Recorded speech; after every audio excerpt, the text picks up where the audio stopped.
الصلاة الصلاة وما ملكت أيمانكم আবু বকর তুমি পৌঁছিয়ে দাও নামাজ নামাজ নামাজ আমার উম্মত যেন নামাজ না ছাড়ে আমার শেষ আমলটা ছিল মেসওয়াক আমার শেষ শব্দটা ছিল জবানে জবানে ইয়া উম্মতি আমার শেষ ফরমান হলো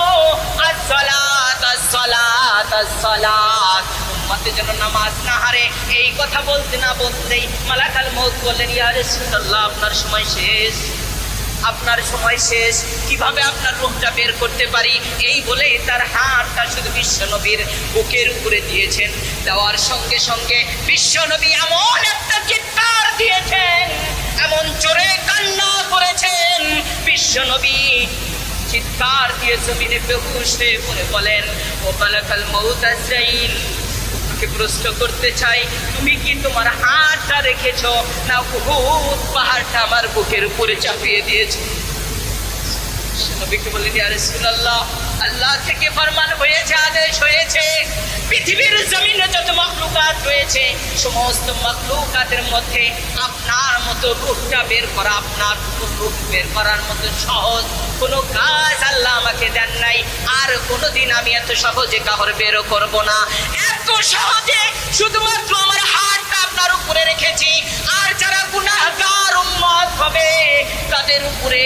আমার এই দুটি হাঁটু বুকের উপরে চাপিয়ে দিয়ে সম্পূর্ণ শক্তি দিয়ে আমি তার রূহটা বের করে নিয়ে আসবো নাউযুবিল্লাহ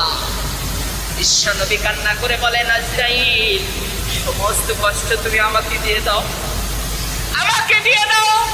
এরপরেও যেন আমার উম্মতে মুহাম্মাদিরা কোনো কষ্ট না পায় তাদের সমস্ত কষ্টটা আমি নিয়ে নেব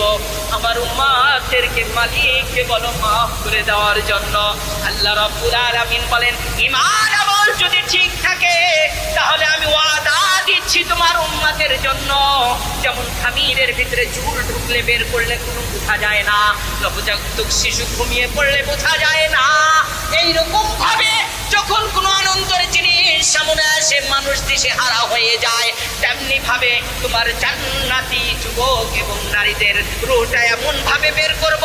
ওই নবজাতক শিশু মায়ের কোলে দুধ পান করতে করতে যেমন ঘুমিয়ে যায় এইভাবেই ঘুমিয়ে যাবে আল্লাহ রাব্বুল আলামিন বলেন ইয়া আইয়াতুহান নাফসুল মুতমাইন্নাহ ইরজিই ইলা রাব্বিকি রাদিয়াতাম মারদিয়া ফাদখুলি ফি ইবাদি ওয়াদখুলি জান্নাতি।